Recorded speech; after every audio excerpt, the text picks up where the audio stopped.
Hi everyone, I welcome you all on this beautiful platform Chem Activation। आप लोग कैसे हैं? और उम्मीद करता हूं कि आप लोग बढ़िया होंगे और तैयारी भी आपकी अच्छे से चल रही होगी।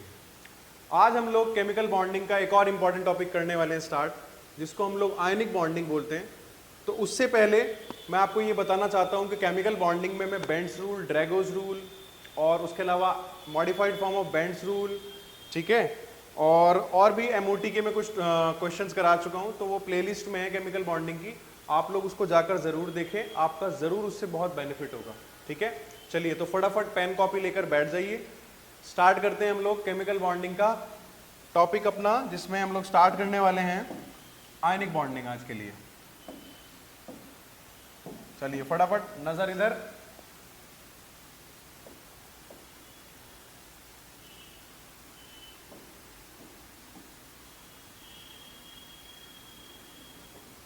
चलो सबसे पहले बच्चों केमिकल बॉन्डिंग स्टार्ट करते ही आपके दिमाग में जो चीज आती है वो आती है कि केमिकल बॉन्ड। ठीक है, कि केमिकल बॉन्ड क्या है? क्या ये एक लाइन है जैसे कि हम लोग बना देते हैं दो एटम्स के बीच में? नहीं, ये एक लाइन नहीं है। ये क्या है? एक फोर्स ऑफ अट्रैक्शन है जो बांध के रखती है एटम्स को इन अ स्पीशीज। कोई भी स्पीशीज ले लें हम, कोई मॉलिक्यूल ले लें या कोई केमिकल कंपाउंड ले लें, तो उसके अंदर जो फोर्स एटम्स को बांध के रखती है, उसी फोर्स को हम क्या बोलते हैं? केमिकल बॉन्ड बोलते हैं। ठीक है ना? तो ये क्या है? एक अट्रैक्टिव फोर्स है। Attractive force which holds the atom together.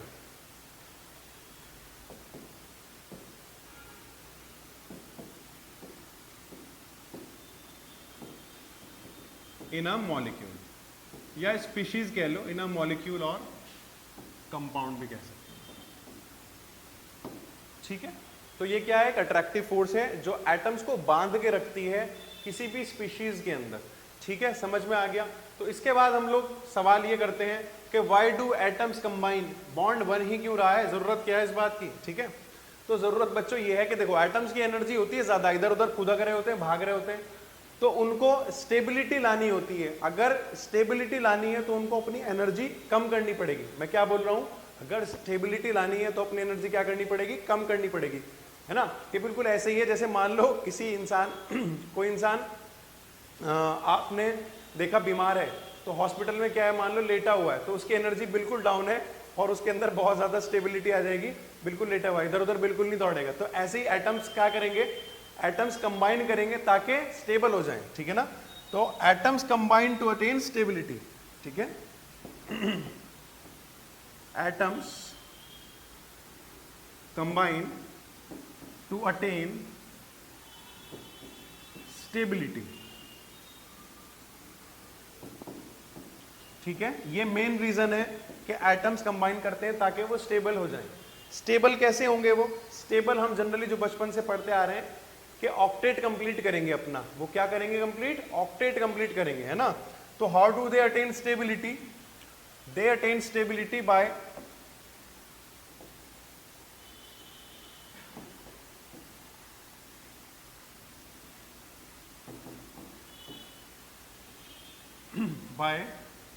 Completing there octet. तो हम इसको ऐसे भी देख सकते हैं कि कंप्लीटिंग देयर ऑक्टेट, या हम ये कह सकते हैं बाय, और हम लिख सकते हैं और bye achieving Nobel gas configuration, achieving stable inert gas configuration. ठीक है, ऐसे भी हम इसको देख सकते हैं कि एटम्स कंबाइन करते हैं स्टेबिलिटी लाने के लिए। और कंबाइन कैसे करते हैं? वो ऐसे करते हैं ताकि वो अपने वैलेंस शेल में अपनी 8 इलेक्ट्रॉन पूरे कर सके, मतलब ऑक्टेट पूरी कर सकें। ठीक है, अब ऐसा करने के लिए वो या तो इलेक्ट्रॉन लूज करेंगे या इलेक्ट्रॉन गेन करेंगे, या फिर वो क्या करेंगे? इलेक्ट्रॉन्स का शेयरिंग करेंगे। या आप पढ़ते आ रहे हो इलेक्ट्रॉन्स लूज या गेन कर रहे होंगे तो वहां आयनिक बॉन्ड बन रहा होगा, और अगर शेयरिंग कर रहे होंगे तो कोवेलेंट बॉन्ड बन रहा होगा। उन्हीं टाइप के बॉन्ड्स के बारे में आज हम डिस्कस करने वाले हैं। ठीक है, तो इतना सबको समझ में आ गया। आगे चलते हैं बच्चों। अब बेसिकली ये जो हमारे पास बॉन्ड है, मैंने आपको बताया केमिकल बॉन्ड क्या? अट्रैक्टिव फोर्स है। तो ये जो अट्रैक्टिव फोर्स है ये दो टाइप में डिवाइड कर रखी है हमने बच्चों। अट्रैक्टिव फोर्स दो टाइप में डिवाइड करी है। एक तो है आपकी स्ट्रॉन्ग फोर्सेस, ठीक है, एक में आता है आपका स्ट्रॉन्ग फोर्सेस और एक आती है आपकी वीक फोर्सेस, ठीक है, एक आती है स्ट्रॉन्ग फोर्सेस और एक आती है वीक फोर्सेस। स्ट्रॉन्ग फोर्सेस वो है जिनमें एनर्जी जो है ना वो greater than equal to 42 kilo joule per mole है। ये बात आपको पता ही होगी कि जब भी कोई बॉन्ड बनता है तो एनर्जी रिलीज होती है, ठीक है। तो जब यहां पे बॉन्ड बनेगा तो एनर्जी कितनी रिलीज होगी, या तो 42 किलो जूल पर मोल या उससे ज्यादा। तो इस कैटेगरी में हमने 3 टाइप के बॉन्ड्स को रखा है बच्चों। एक तो हमने रखा है आयनिक बॉन्ड को, ठीक है, दूसरा हमने रखा है इसमें कोवेलेंट बॉन्ड को, और तीसरा हम कह सकते हैं, ये वैसे टाइप ऑफ कोवेलेंट बॉन्ड ही है, इसको हम बोल सकते हैं कोऑर्डिनेट बॉन्ड, ठीक है। तीसरा टाइप क्या है यहाँ पे, कोऑर्डिनेट बॉन्ड। ये भी टाइप ऑफ कोवेलेंट बॉन्ड ही है, थोड़ा सा अलग है, इसको भी डिस्कस करेंगे।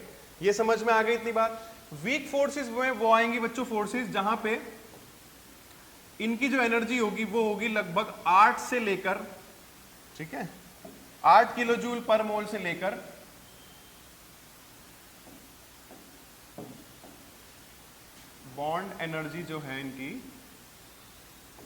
8 से ज्यादा होगी और 42 से कम होगी, ठीक है, 8 या 8 से ज्यादा और 42 किलो जूल पर मोल से कम। क्लियर है बात इतनी? तो इनको हमने डाला वीक फोर्स में। अब इसमें कौन कौन से आते हैं बच्चों, जनरली इसके अंदर जो हम बात करते हैं वो करते हैं हाइड्रोजन बॉन्ड की। किसकी बात करते हैं? हाइड्रोजन बॉन्डिंग, ठीक है। इसमें 2 अलग अलग होंगी, इंटरमॉलिक्यूलर इंटरमॉलिक्यूलर, वो हम डिस्कस करेंगे डिटेल में बाद में, ठीक है। और कौन सी है इसके अंदर? इसमें तो हाइड्रोजन बॉन्डिंग हो गई। एक बच्चों इसमें और भी आता है टाइप, वो आप देख सकते हो, वेरी वीक में आ जाएंगे वो आपके। उसमें क्या होगा आपका, less than 8 kilo joule per मोल होगा, है ना, bond energy will be less than 8 kilo joule per mole, ठीक है। यहां पे 8 से लेके 42 तक था। अब 8 से कम वाले जो हैं वो किस में आएंगे आपके, वो आएंगे वेरी वीक में, या फिर उसमें हम यूज करेंगे वेंडरवॉल फोर्सेस, वेंडरवॉल फोर्सेस, ठीक है। यहां 8 किलो जूल पर मोल से भी कम एनर्जी होगी, तो ये वेरी वीक हो गई, एक कैटेगरी और हो गई आपके पास, very weak type of forces, ठीक है ना। तो ये 8 से कम होंगे। क्लियर है? तीनों चीज समझ में आ गई? फटाफट नोट कर लो कि 3 पार्ट में हमने डिवाइड करा फोर्सेस को, attractive, strong forces, weak forces और very weak forces. Strong forces में जहां पर एनर्जी 42 किलो जूल पर मोल से ज्यादा है, ठीक है, उसमें आपके कौन कौन सी कैटेगरी है, आयनिक, कोवेलेंट, और कोवेलेंट का एक सब टाइप है कोऑर्डिनेट बॉन्ड, ठीक है। फिर हमने देखा 42 किलो जूल पर मोल से कम और 8 किलो जूल पर मोल से ज्यादा वाले जो हैं वो आते हैं आपके किसमें, हाइड्रोजन बॉन्ड में, ठीक है। उसके अलावा बॉन्ड एनर्जी अगर 8 से कम है तो वो किसमें आएगा, वेंडरवॉल फोर्स। फटाफट से नोट कर लो। नेक्स्ट चलते हैं हम लोग आगे। क्या इतना सबको समझ में आया? फटाफट नोट करते हुए चलना या स्क्रीनशॉट्स लेते हुए चलना, जैसा भी आप कर रहे हो। पर इस वीडियो को ऐसे मूवी की तरह मत देखना। जब आप पढ़ने बैठो तो ऐसे बेड पे भी नहीं बैठना, टेबल पे बैठना है, पेन कॉपी लेकर बैठना है, तभी इसका बेनिफिट भी होगा, ठीक है। चलो आगे चलते हैं। नेक्स्ट देखते हैं भाई हम लोग। सबसे पहले हम लोग डिस्कस करने वाले हैं आयनिक बॉन्ड को, ठीक है।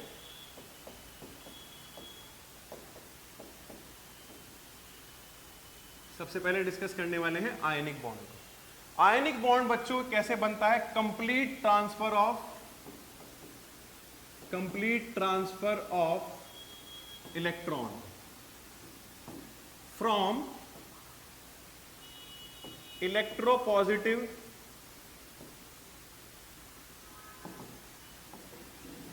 Element to electronegative element, ठीक है। तो यहां पर क्या हो रहा है, कंप्लीट ट्रांसफर ऑफ इलेक्ट्रॉन हो रहा है from electropositive element to electronegative element, ठीक है बच्चों।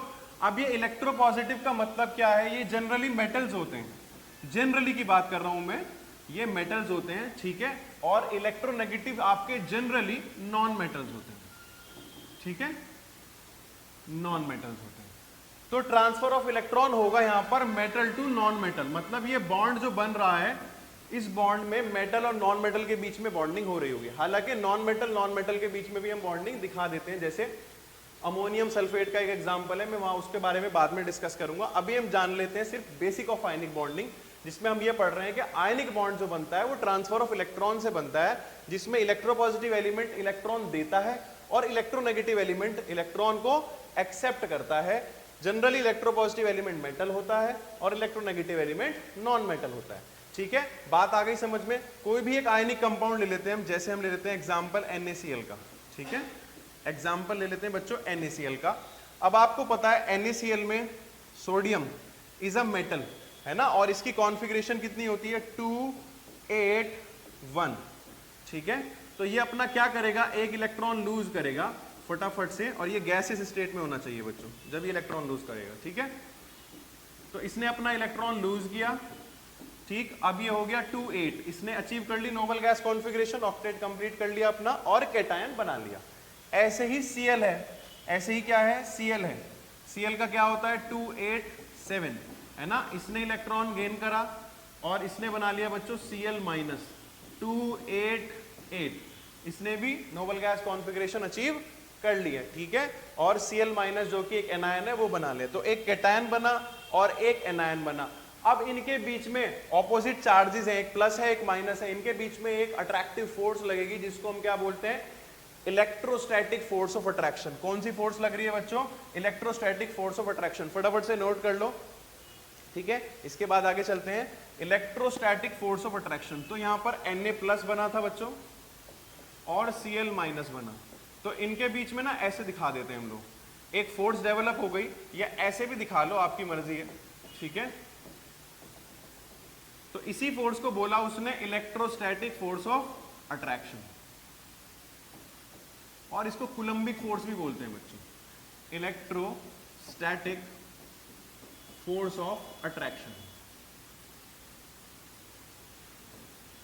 ठीक है, ये इनके बीच में डेवलप हो गई और ये एक स्ट्रॉन्ग फोर्स होती है जो इनको बाइंड करके रखेगी। ठीक है बच्चों, इतनी बात समझ में आ गई, इलेक्ट्रोस्टैटिक फोर्स ऑफ अट्रैक्शन, और इसको कूलम्बिक फोर्स भी बोलते हैं हम, कूलम्बिक फोर्स। जनरली कैसे दिखा देते हैं, F is directly proportional to Q1 Q2 by R square, मतलब चार्जेस के डायरेक्टली प्रोपोर्शनल होगा। Q1 Q2 क्या है यहाँ पे, पॉजिटिव और नेगेटिव चार्ज, ये कैटायन और एनायन के चार्जेस, और इनके बीच का distance, internuclear distance between the two.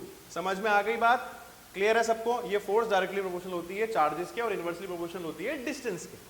समझ में आ गया, इतना क्लियर है सबको। तो कंप्लीट ट्रांसफर ऑफ इलेक्ट्रॉन से बन रहा है। अच्छा, जितने ट्रांसफर इलेक्ट्रॉन जितने ट्रांसफर होंगे उसको हम बोलते हैं electrovalency, number of electrons transferred during the formation of ionic bond are called as, ये लिख सकते हो, is called as इलेक्ट्रोवैलेंसी, उसी को बोलते हैं हम इलेक्ट्रोवैलेंसी। और इसीलिए इस बॉन्ड, इस आयनिक बॉन्डिंग का एक और नाम भी है इलेक्ट्रोवैलेंट बॉन्डिंग, है ना, या इलेक्ट्रोवैलेंट बॉन्ड। क्लियर, इतनी बात सबको समझ में आ गई। चलो अब कुछ फैक्टर्स हैं, फटाफट वो फैक्टर्स देख लेते हैं हम लोग कि किस किस बात पे ये आयनिक बॉन्ड का फॉर्मेशन डिपेंड करेगा, है ना। Factors,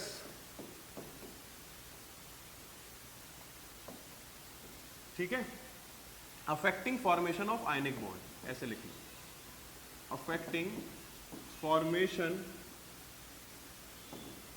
of ionic bond. ठीक है बच्चों, ये लेक्चर मैं बिल्कुल इजी वे में बना रहा हूं, इसका मतलब ये नहीं है कि ये काम का नहीं है, बहुत ज़्यादा काम का है। 11th student, NEET student, JEE mains students, advance student, सबके लिए इंपॉर्टेंट है। ठीक है, factors affecting formation of ionic bond. सबसे पहले तो ये है कि जो मेटल है ना, जो या फिर कह सकते हो इलेक्ट्रोपॉजिटिव एलिमेंट है, जो इलेक्ट्रॉन लूज कर रहा है, उसकी आयोनाइजेशन एंथैल्पी कम होनी चाहिए, तभी तो वो फटाफट से इलेक्ट्रॉन लूज करेगा, है ना। और जितनी जल्दी इलेक्ट्रॉन लूज करेगा उतनी जल्दी कैटायन बनेगा, ठीक है ना। तो सबसे पहला हम लिखते हैं low ionization enthalpy of electropositive element. Generally metal ही है, ठीक है, जनरली मेटल है। तो आयोनाइजेशन एंथैल्पी कम होनी चाहिए। आयोनाइजेशन एंथैल्पी जिनको नहीं पता, ये वो एनर्जी होती है जो इलेक्ट्रॉन को निकालने के लिए हमें देनी पड़ती है। तो जितना कम एनर्जी हमें देना पड़ेगा उतना अच्छा है ना, ठीक है। दूसरा, भाई अगर इसने इलेक्ट्रॉन लूज किया तो कोई गेन भी करेगा। कौन गेन करेगा? Electronegative element. तो जो गेन करने वाला है उसकी इलेक्ट्रॉन गेन एंथैल्पी क्या होनी चाहिए? ज्यादा होनी चाहिए, है ना। उसकी इलेक्ट्रॉन गेन एंथैल्पी क्या होनी चाहिए? ज्यादा होनी चाहिए। तो मैं बोल रहा हूं हाई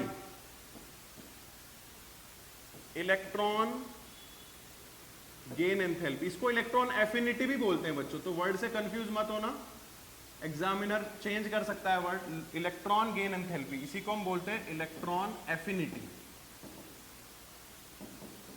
तो high electron gain enthalpy of electronegative element, है ना, ऑफ इलेक्ट्रोनेगेटिव एलिमेंट, ठीक है। इसको जनरली हम ऐसे लिखते हैं डेल्टा EgH, ठीक है बच्चों, डेल्टा EgH। जनरली ये हैलोजेंस की बहुत हाई होती है, क्योंकि हैलोजेंस के पास कितने 7 इलेक्ट्रॉन होते हैं वैलेंस। वो एक इलेक्ट्रॉन गेन करते ही नोबल गैस कॉन्फ़िगरेशन अचीव कर लेंगे, तो वो फटाफट से इलेक्ट्रॉन गेन करते हैं और बहुत सारी एनर्जी रिलीज करते हैं, तो उनकी हाईली नेगेटिव होती है।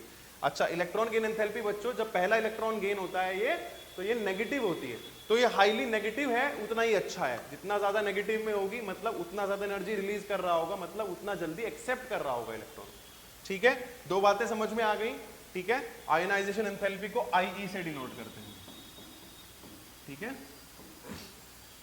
क्लियर इतनी बात। तीसरा फैक्टर जो है यहां पर वो है हाई लैटिस एनर्जी। तीसरा फैक्टर जो है वो है हाई लैटिस एंथैल्पी कह लो या एनर्जी कह लो, ठीक है।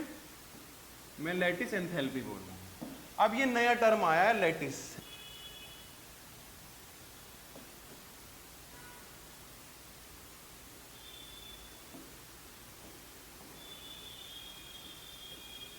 तो बच्चों लैटिस एंथैल्पी ये वो एंथैल्पी या वो एनर्जी है जब एक मोल कैटायन और एक मोल एनायन इन गैसियस स्टेट आके बॉन्ड बनाते हैं। मैं क्या बोल रहा हूं? एक मोल कैटायन एक मोल एनायन इन गैसियस स्टेट आके बॉन्ड बनाएंगे और एक मोल आयनिक क्रिस्टल बनेंगे, ठीक है। आयनिक कंपाउंड जो होते हैं जनरली कैसे होते हैं? क्रिस्टलाइन फॉर्म में होते हैं, सॉलिड, ठीक है।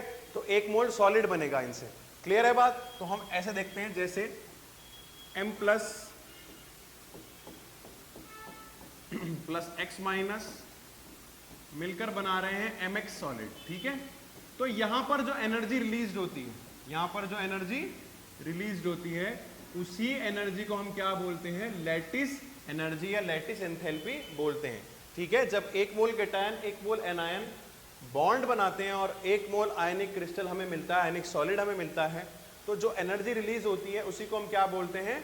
लैटिस एंथैल्पी बोलते हैं। अब क्योंकि ये एनर्जी रिलीज हो रही है तो यहाँ पे ये नेगेटिव में होगी, है ना। केमिस्ट्री में जो भी एनर्जी रिलीज होती है हम उसको कैसे देखते हैं? एक्सोथर्मिक प्रोसेस की तरह देखते हैं, तो एनर्जी रिलीज होगी। लेकिन मैं इसको दूसरी तरीके से भी डिफाइन कर सकता हूं बच्चों। दूसरी तरीके से हम कह सकते हैं कि हमारे पास एक मोल ये आयनिक सॉलिड है, इसको तोड़ने में और इसके कॉन्स्टिट्यूएंट्स को अलग अलग करने में जो एनर्जी लग रही होगी, ठीक है। मैं क्या बोल रहा हूँ? ये मेरे पास एक 1 मोल सॉलिड था MX, ठीक है। यहां पर मैंने इसको ब्रेक किया, ब्रेक करके मैंने M प्लस को अलग किया और X माइनस को अलग किया, कॉन्स्टिट्यूएंट्स को इसके अलग अलग कर दिया। जो एनर्जी मैंने इसको दी तोड़ने के लिए, उस एनर्जी को भी हम क्या बोलते हैं? लैटिस एनर्जी बोलते हैं। और क्योंकि ये मैं दे रहा हूं, सिस्टम को प्रोवाइड कर रहा हूं, तो ये पॉजिटिव में होगी, तो यहाँ पे नेगेटिव में होगी, यहाँ पे पॉजिटिव में होगी, लेकिन मैग्नीट्यूड बराबर होगा। अगर -50 यहाँ पे होगी तो सेम कंपाउंड में इधर +50 होगी, उतनी ही देनी भी पड़ेगी। क्लियर है बात? बस साइन डिफरेंट होगा क्योंकि यहाँ रिलीज हो रही है, यहाँ हम इसको एब्जॉर्ब करा रहे हैं। क्लियर है बात इतनी? यहाँ मैं इसको लैटिस एंथैल्पी प्रोवाइड कर रहा हूँ ब्रेक करने की।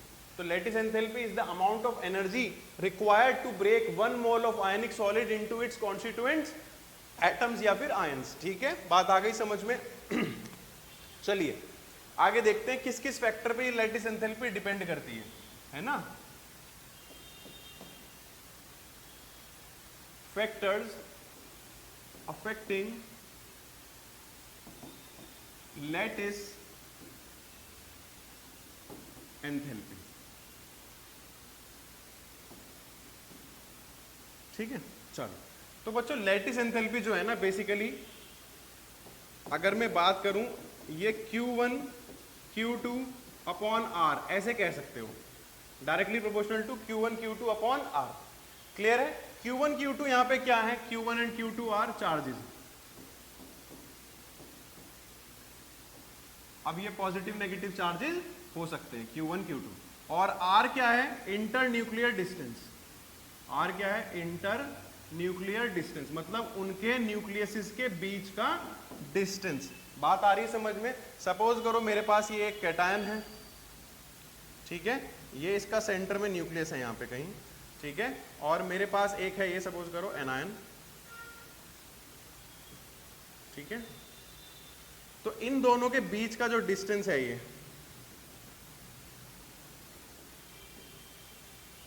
इसको बोलते हैं इंटर न्यूक्लियर डिस्टेंस, है ना।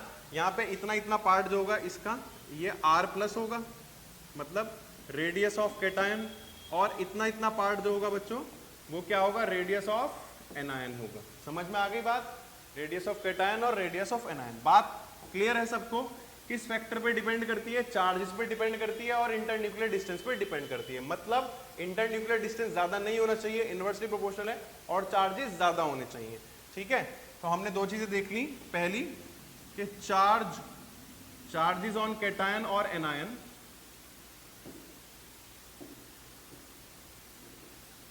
Should be high,